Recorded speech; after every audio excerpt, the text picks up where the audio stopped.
Right now, sitting in a dusty box somewhere in your house, there may be a necklace you walk past every single day, and a collector would hand you thousands for it without blinking. You wouldn't know. Almost nobody does. That's the tragedy hiding in plain sight. Picture it. You open an old cigar box or a cracked velvet case tucked in the back of a closet. Maybe it belonged to your grandmother. Maybe it just showed up after a move.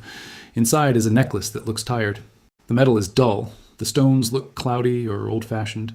Nothing about it whispers money, so people assume it's junk. Some even toss it in a donation bag without a second look. But here's what almost nobody checks. One tiny inclusion, one honest scratch on the gold, one original clasp nobody ever replaced.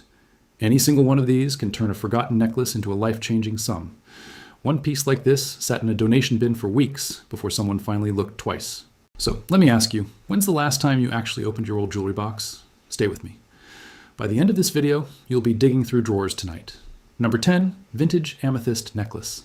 Let's start with a stone almost everyone underestimates. A deep purple gem sits in a warm yellow gold setting, sometimes surrounded by small seed pearls or tiny diamonds. The color looks rich, almost velvety, but a little old world, and that's exactly why people skip past it.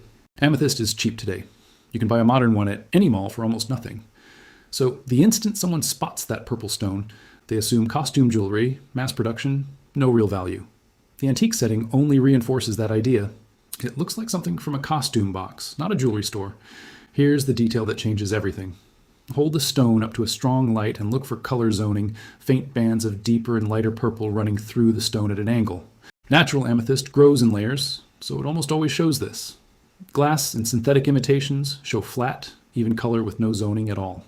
Also check the pavilion, the underside of the stone. Old hand-cut amethysts often show slightly uneven facets, a sign of pre-machine cutting. Collectors care deeply about a specific type. Deep, saturated purple with red flashes, often called Siberian color even when it comes from Brazil or Zambia today, because that's the old benchmark for quality. The rarer the deep color, the more the piece is worth, especially set in untouched antique gold. Now the numbers. A modern synthetic or glass amethyst necklace might sell for pocket change at a yard sale. A genuine deep color antique amethyst in its original setting, with seed pearls intact, can climb into the low thousands, especially if it's Georgian or early Victorian. Check for that zoning, check the facets, and never have an old amethyst recut to clean it up. Keep this one in mind, because the next necklace hides in more houses than people ever guess. Number 9, Victorian coral necklace. Warm, pink-orange, and almost always dismissed as plastic. That's this next one. Picture a strand of smooth, rounded beads or a carved coral pendant in a soft salmon or blood orange color. The beads feel a little chalky, a little old. Most people glance at it and think bakelite, or worse, plastic dollar store beads. Here's why that happens. Cheap, dyed, and reconstituted coral flooded the market for decades, so anything coral-colored gets written off instantly. The old-fashioned stringing and slightly uneven bead sizes only add to the impression that it's costume junk. Check the surface under magnification. Natural coral shows faint growth lines, almost like tiny wood grain running across the surface. Dyed or reconstituted coral looks unnervingly uniform, sometimes with color pooling in the drill holes. Real coral also feels cool at first touch and slightly gritty, never plasticky smooth. And genuine antique coral beads are rarely perfectly matched in size because they were hand-graded, not machine-sorted. Collectors prize natural, untreated coral because decades of overharvesting and trade restrictions have made fine old material nearly impossible to source today. A Victorian coral necklace isn't just a gemstone, it's a snapshot of a material that barely exists in the market anymore. On value, a strand of dyed modern coral beads might bring you almost nothing. A natural, untreated Victorian coral necklace, especially with a carved cameo pendant, can move into the many hundreds, with fine carved examples clearing 1,000 or more. Look for those growth lines and never bleach or polish old coral. It's soft and reacts badly to chemicals. That leads us to a necklace people mistake for a rock they picked up on vacation. Number 8, vintage amber necklace. Everyone thinks they know amber, and almost everyone gets it wrong. Warm, honey-colored beads, sometimes cloudy, sometimes almost glowing, strung on an old cord or simple chain. It feels earthy, casual, like something from a craft fair. That's exactly why it gets ignored. Amber imitations are everywhere. Plastic, resin, even pressed amber made from tiny scraps melted together. So the moment someone sees warm yellow beads, they assume novelty jewelry and move on. Here's the test that separates real amber from the rest. Amber is warm to the touch almost instantly, unlike glass or plastic, which stay cool longer. It's also shockingly light for its size. Pick it up expecting weight, And real amber will surprise you with how little there is. If you can find a bead with a small worn spot, look for tiny natural fissures inside, sometimes even trapped bubbles, or rarely, a fragment of ancient plant material. Manufactured amber looks too clean and uniform inside. Collectors chase natural amber with genuine age, and even more, amber with visible inclusions. Insects or plant matter trapped millions of years ago. That's not decoration, that's a fossil you can wear. The value swing here is dramatic. A plastic amber-style necklace is worth almost nothing. Confirmed natural amber, especially older Baltic material with good color, can bring several $100s. And a piece with a clear insect inclusion can leap into the thousands purely because of how rare that is. Check the weight, check the warmth, and never clean amber with alcohol or solvents. It damages the surface instantly. Every necklace so far looked like nothing until one small test changed everything, and the next ones hide in plain sight even easier. Number 7. Vintage Moonstone necklace. Few stones get dismissed as just pretty glass, as often as this one. A milky, almost translucent stone sits in a simple silver or white gold setting. Tilt it, and a soft blue-white glow seems to float just beneath the surface, like light moving inside fog. It's subtle, not flashy, and that subtlety is exactly why people walk past it. Because it looks pale and a little plain compared to bright-colored gems, people assume cheap glass cabochon, nothing special. The understated setting doesn't help. It rarely screams important jewelry. The tell is that inner glow called a dulorescence. Tilt a genuine moonstone under a single light source and the glow appears to move and shift as you rotate it, floating just under the surface. Glass imitations either show no movement at all or a flat, static sheen glued onto the surface. Real moonstone also has a faint, milky depth, like a cloud sitting inside the stone, rather than looking like a solid, opaque bead. Collectors specifically chase blue moonstone, where that floating light reads as a cool blue rather than white or gray. The stronger and bluer the glow, the higher the value, especially in older Art Nouveau or Edwardian settings where moonstone was a favorite centerpiece. On price, an ordinary glass cabochon necklace might barely be worth reselling. A genuine moonstone with strong blue adulorescence in a period-correct setting can bring several hundred to over $1,000, especially if the metalwork is hand-finished. Tilt it under a single lamp and watch for that floating light. And never expose moonstone to sudden temperature changes. It can develop internal cracks. Keep this one in mind, because the next stone has fooled even people who think they know their gems. Number 6, Estate Emerald Necklace. Chances are you've seen a version of this and assumed it was fake immediately. A green stone, sometimes cloudy, sometimes almost murky, set in yellow gold with a design that feels formal but dated. Modern emeralds in stores look clean and bright, so an older, slightly included stone gets written off as green glass or a synthetic imitation.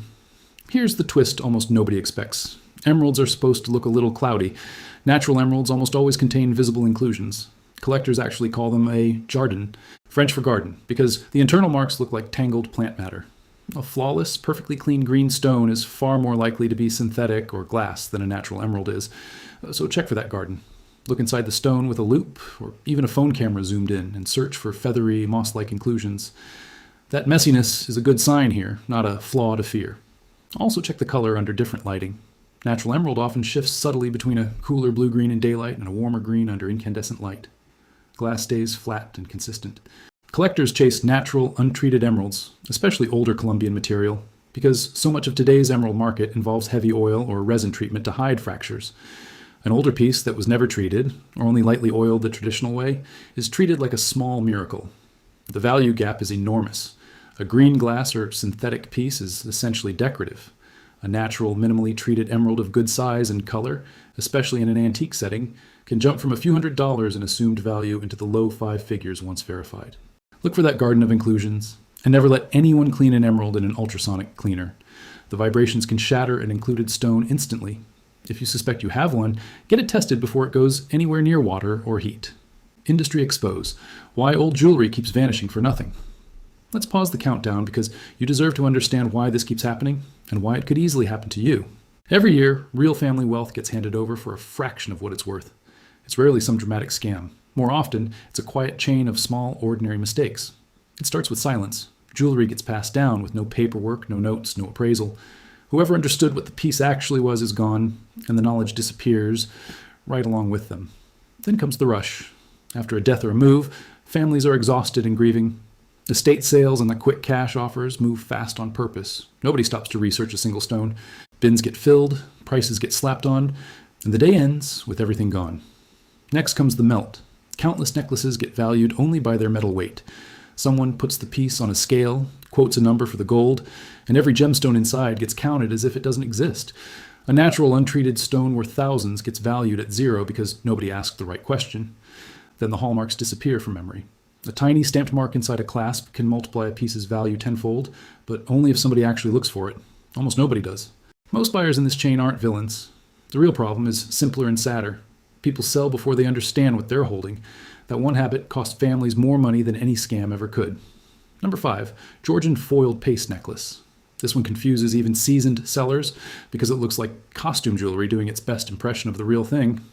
Sparkling clear or colored stones sit in closed back silver or gold settings, foiled on the underside to boost the sparkle. It looks old, a little tarnished, and instantly gets labeled vintage costume, destined for the giveaway pile. Paste jewelry did become common as imitation jewelry over the centuries, so that assumption isn't crazy. But early Georgian paste is a different animal entirely. It was hand-cut, hand-foiled, and often set by the same jewelers who made fine gemstone pieces, using techniques nobody replicates today. Here's the test. Look at the back of each stone. Genuine old paste is set in a fully closed foil back, sealed to protect delicate hand-applied foil that boosts brilliance. Modern rhinestones are almost always open, backed or foiled with a modern reflective coating that looks noticeably flatter and more uniform. Also examine the facets under magnification. Old hand-cut paste shows slightly irregular facet junctions, unlike the laser-sharp precision of modern glass. Collectors of Georgian and early Victorian paste don't chase these pieces because the stones are real gemstones. They chase them because the craftsmanship is centuries old and remarkably fragile, and very few pieces survived in good condition. On value, a modern rhinestone necklace might be worth almost nothing at resale. A verified intact Georgian paste necklace with original foiling and closed back settings can bring several hundred to well over $1,000 purely on the strength of its age and rarity. Check those closed backs and never expose old paste to water. Moisture destroys the foil backing permanently and kills the sparkle for good. Number 4, Art Nouveau peridot necklace. Bold, organic, and almost always mistaken for something ordinary. A soft yellow-green stone sits inside a flowing, almost sculptural gold setting shaped like vines, flowers, or wings. The design feels artistic, a little theatrical, and slightly out of step with modern taste. So people assume it's decorative costume work, not fine jewelry. The pale green-yellow color doesn't help. It looks close enough to cheap glass or citrine that most people never stop to check further. Look closely at the stone under a strong light. Genuine peridot shows a distinctive doubling effect, where you can sometimes see the edges of the back facets appear slightly duplicated when viewed through the top of the stone, a quirk of how the mineral bends light. Glass imitations never show this. Also examine the gold work itself. Art Nouveau pieces were sculpted, not stamped, so look for subtle asymmetry and hand-finished texture in the metal, evidence of an artist's hand rather than a factory mold.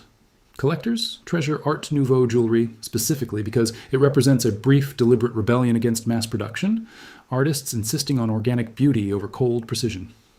A natural peridot in a genuine Art Nouveau setting isn't just a stone, it's a tiny sculpture. On price, a piece with a synthetic or glass stone in a cast reproduction setting might bring very little. An original, hand-finished Art Nouveau necklace with a verified natural peridot can leap into the thousands, and signed examples from known ateliers go even higher. Look for that subtle doubling in the stone and never have Art Nouveau gold work professionally restored without an expert. Overzealous polishing erases the hand-finished texture that makes it valuable in the first place. Number 3, antique rose-cut diamond necklace. One overlooked detail carries this entire necklace's value: the cut. A pendant or fringe necklace holds diamonds that barely sparkle the way you'd expect. Instead of sharp fireworks of light, they glow with a soft, candlelit shimmer. The stones look flat on top, almost like a dome sliced in half and slightly asymmetrical.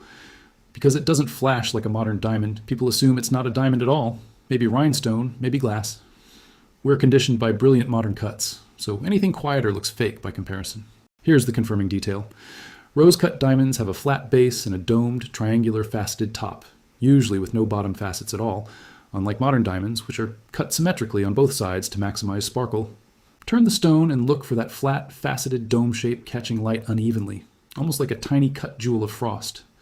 These were shaped entirely by hand, often centuries ago, well before modern cutting technology existed. Antique rose-cut diamonds are treasured today precisely because that soft glow can't be replicated by machine cutting, and because so few survived in original settings without being recut into modern shapes over the years. Here's what surprises people. A modern jeweler unfamiliar with antique cuts might glance at a rose-cut necklace and undervalue it completely, assuming poor quality diamonds. An antique specialist looking at the very same necklace sees a rare, untouched piece of diamond history, and the price can jump from a few $100s in assumed value into the thousands almost instantly. Watch for that flat-topped, domed shape, and never let anyone recut an antique rose-cut stone to modernize it. That single decision destroys the exact thing collectors are paying for. If one necklace in your own house has been on your mind this whole video, the final two are exactly why you shouldn't touch it yet. Number 2, signed designer necklace. This one has nothing to do with the stone at all. It's about a name. It might be a simple pendant, a delicate chain, a small cluster of colored stones. Nothing flashier than anything else on this list. That's the entire trick. Nobody thinks to look for a signature. People judge the stone, judge the style, price it purely on looks, and never flip the piece over to search for a tiny stamped name hidden in the metal. The clue is the maker's mark, sometimes paired with a small reference number proving it came from a known workshop or house. Check the back of the pendant. The tongue of the clasp and the edge of any chain links under magnification. Names can appear in letters barely larger than a grain of rice, and that tiny stamp changes the entire story of the piece.